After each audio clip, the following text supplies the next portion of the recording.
character. Yeah, I was just about to come find you. Let's see what it says. Now sprout to life the story's seeds, stirred by wind-born melodies. Then on that breeze the music leaves, fading into distant memories. Seek the place where wind and tale entwine, and once there, make 3 riddles into verse, and 3 melodies into song. For in poetry and song will this story start to blossom. Come on! Another riddle? All that talk about wind and melodies? What do you think the answer could be? Oh! Care to elaborate? Wind? Music? Poetry? Tone-deaf bards gotta know the answer. You mean Lord Barbados? Albedo introduced us when I first arrived in Mondstadt. I mean, someone like me was bound to catch his eye sooner or later. It's better that it's out in the open anyway. Now, how should we track him down?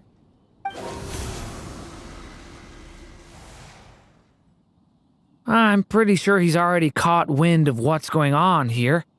Why don't we just see where the wind takes us? Right. He definitely makes it easy to forget he's a real god sometimes.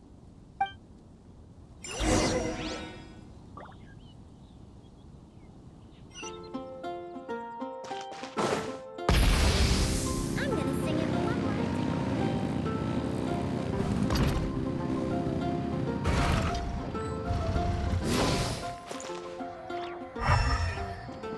Lord Barbados will respond to you.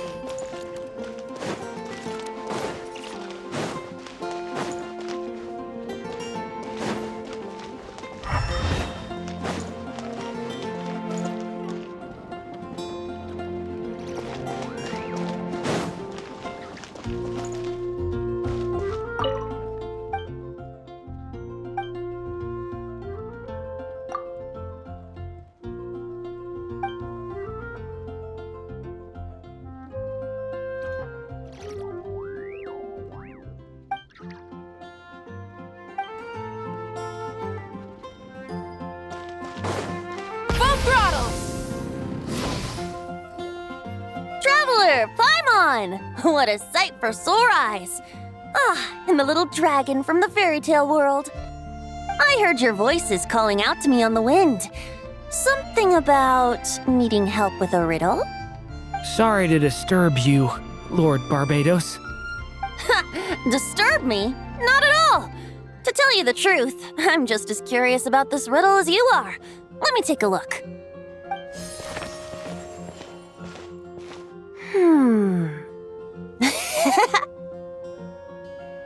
What is it? Did you figure out the answer? 3 riddles and 3 melodies. That sure takes me back. The answer you seek lies hidden in memory. Looks like running to Tone-Deaf Bard was the right call after all. Long ago, those mages came to Mondstadt, seeking to test their strength against mine. But I replied, let us make music, not war, and resolve our conflicts through song. So I strummed my lyre and sang them this verse. O wind, welcome now, my guests. Pass through verdant leaves unseen, where shape your formless self may take, and offer up a graceful scene, a fleeting gift for welcome's sake. Leap at the edge of a sea of clouds, where land meets sky and sky meets ground. There frighten off the noisy crowds and bring my guests a calm profound. Fly beneath the stars up high, where mortal noise is swept aside, that my dear guests with starry eyes may share the dreams they hold inside. Now go to where I vowed to keep a quiet spot for them to sleep. No clash, no contest bars the way, just tea and mirth to fill the day. There you have it, the 3 melodies. As for the answers to those 3 riddles, I trust you can guess them by now. The woods, the edge of a cliff, and the sky? Correct! Funnily enough, your mother was also the first to solve it, all that time ago. There must be some kind of special rapport between those who write stories and those who sing them. The woods, a cliff, and the sky. Oh! So that's where it is! I suppose the spot that answer points to is where you're headed next. You should know, after solving my riddle, the mages even accepted my proposal and made that location their official meeting spot. And going by what your book is suggesting, once you found it, you might want to try playing the melody I just shared with you. Guess you can be pretty reliable when it counts, huh, great Animal Archon? Thanks for the help, Lord Barbados. Still got questions for me, huh? Yeah, you must have read countless tales in your time, being a wandering bard and all. In your experience, why might an author consider a story unfinished? Unfinished? Well, I guess if there's something left to accomplish in the story, or, if the last line goes, "To be continued." Huh? Wow, your helpfulness lasted for like 1 second. In all seriousness, I would think the answer to that question lies in your mother's story itself. It's not my place to pry any further. All right then, we should get going.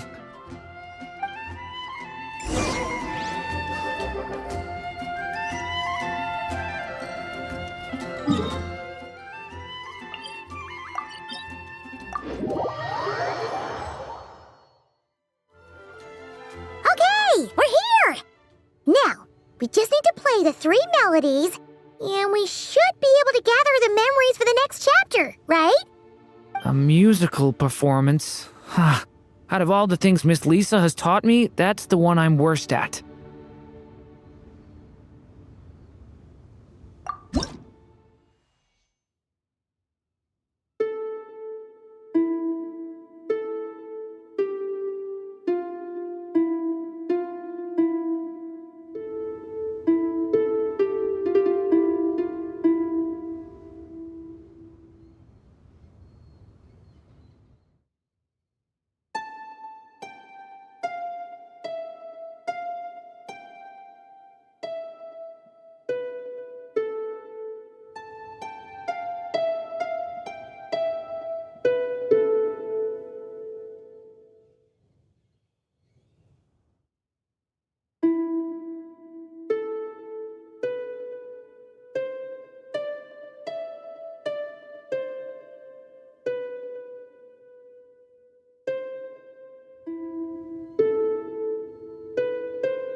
Even a war that shook the world could not halt the witches' gatherings. Yet even so, with the passing of time, 3 of their teacups no longer came to be set. The witches did not linger long in sorrow, for the story witch had brought glad tidings of her own. Born was her dragon child, safe and sound. Her fellow witches offered up their blessings, eagerly debating how to celebrate the child's birth.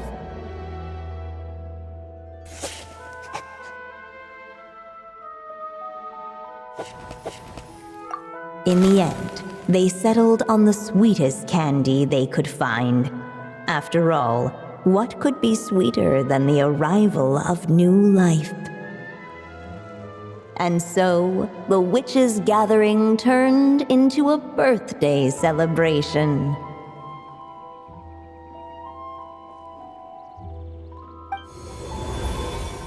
So, we're back in the story world, huh? As if from nowhere, new guests appeared at the witches' table. Perhaps they too had come to celebrate the dragon child's birthday. Yet while everyone else was busy thinking about what kind of gift to offer, these three seemed to have come empty-handed. Hardly the recipe for a warm welcome to a birthday party, now is it? A gift? Hey, what's this all about? We only just found out this was a party. While the guests voiced their complaints and grievances, perhaps they should have been wondering what kind of gift to give instead.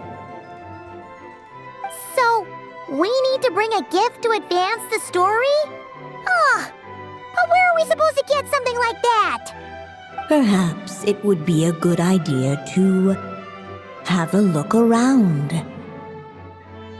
Why didn't you just say so?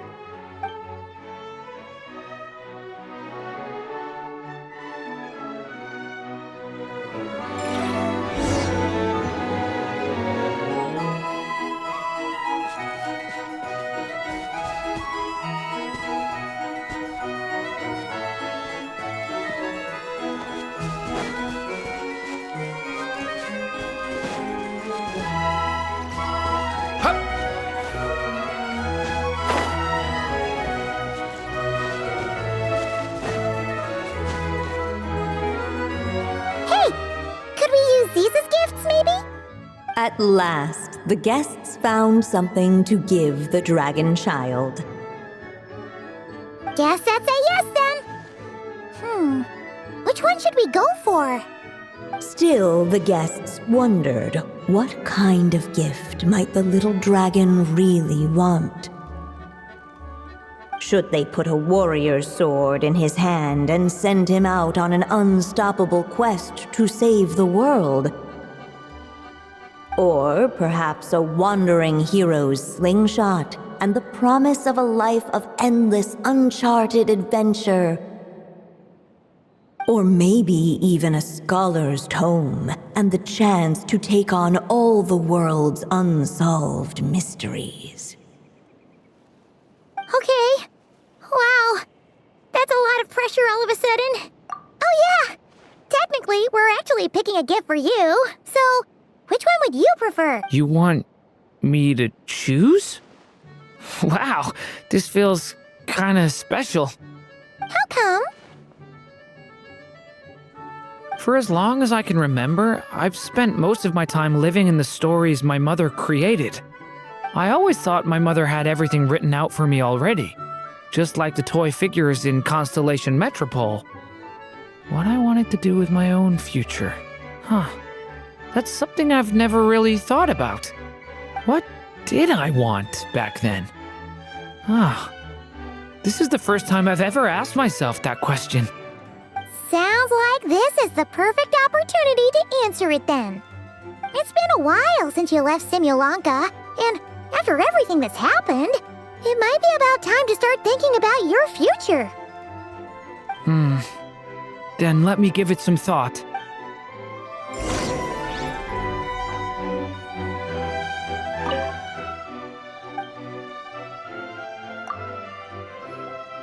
In the end, the guests settled on the scholar's tome. So you're the scholarly type, huh? I just feel like I should learn more about the way the world works. What makes you say that? I'll give you an example. Did you know that in Mondstadt, using fire to catch fish is a punishable offense? I thought she was just teaching me regular hunting techniques. It was only after Master Jean caught me and sent me to solitary confinement that I realized I'd misread the situation. So much of what's considered common knowledge in your world just wasn't in Simulanka. So I have to learn, or I'll keep causing trouble for everyone else. Paimon's not sure that counts as common knowledge.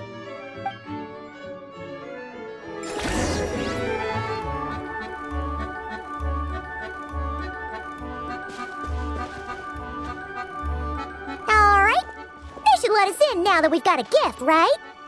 Hello there. Brought a gift this time?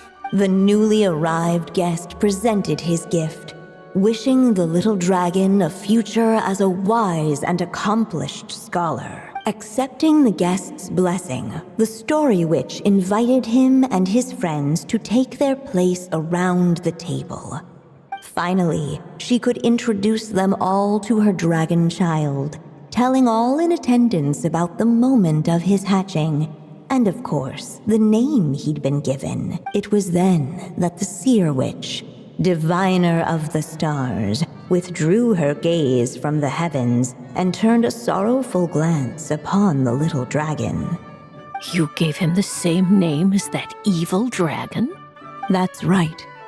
But the life I intend for him shall be very different. What folly to love so blindly. For as you must know, a name is the mirror of destiny itself. He who bears an evil dragon's name must also inherit the fate of its previous owner.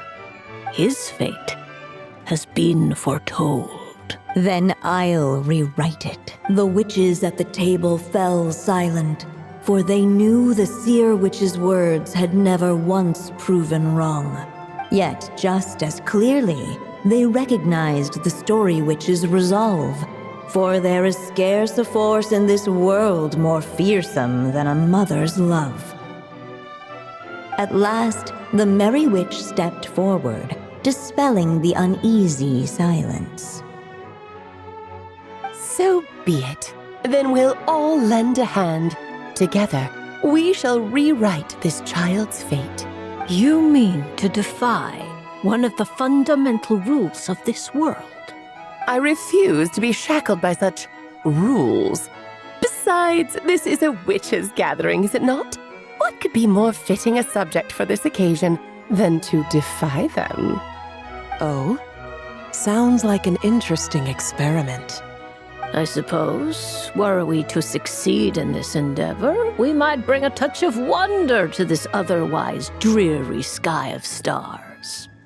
The merry witch finally talked them all round, just like she had done many times before. Warm and strong as the sun she was, so much so, in fact, that those who her light shined down upon had no choice but to bask in it. And so the witches readied their gifts, 3 marvels of the cosmos. For this child, I shall decipher the ravings of the heavens and lay bare before him the trickery of fate. For this child, I shall leave a formula powerful enough to unravel the very origins of this world, that he may seek another solution for the conundrum of his life. For this child, I shall call upon wondrous magic to make possible his impossible wish. All the story witch had was the pen in her hand, yet with the love that flowed from it, she resolved to bring forth a marvel of her own. For this child, I shall leave behind the last story I will ever write, and with it, a path to an ending yet untold. With the witch's blessings given and received, the little dragon's fate at last began to turn. In the midst of the dragon child's birthday celebration, the seer witch proclaimed her prophecy. The child had been given the evil dragon's name, and with it, the burden of its fate. But hearing this, the story witch vowed to rewrite it all, for such was her love and resolve. And so the other witches offered their gifts in turn, marvels as rare as any in the cosmos. Together, they sought to test one of the fundamental laws of this world, in part to support a mother's love, and in part to sate their own curiosity. Oh, and I almost forgot. Our new guests came bearing blessings of their own. Who knows? Perhaps this extra dash of wisdom might be all the little dragon needs to change his fate.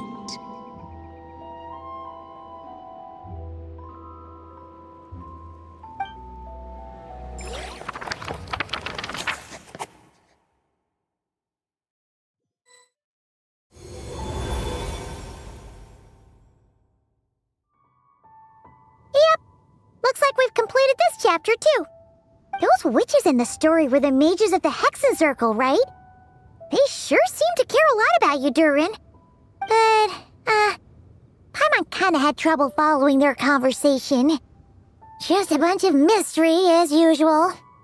The evil dragon's fate. Oh, is that what you're worried about? But didn't we already take care of that? Ah, the mages must have had a hand in that, too.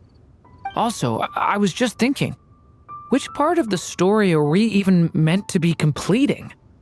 Oh,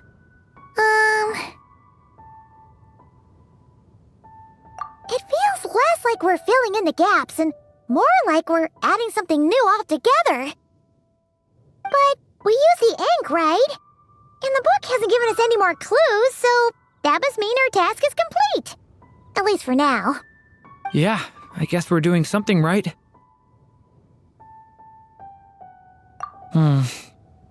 Maybe I'm overthinking things.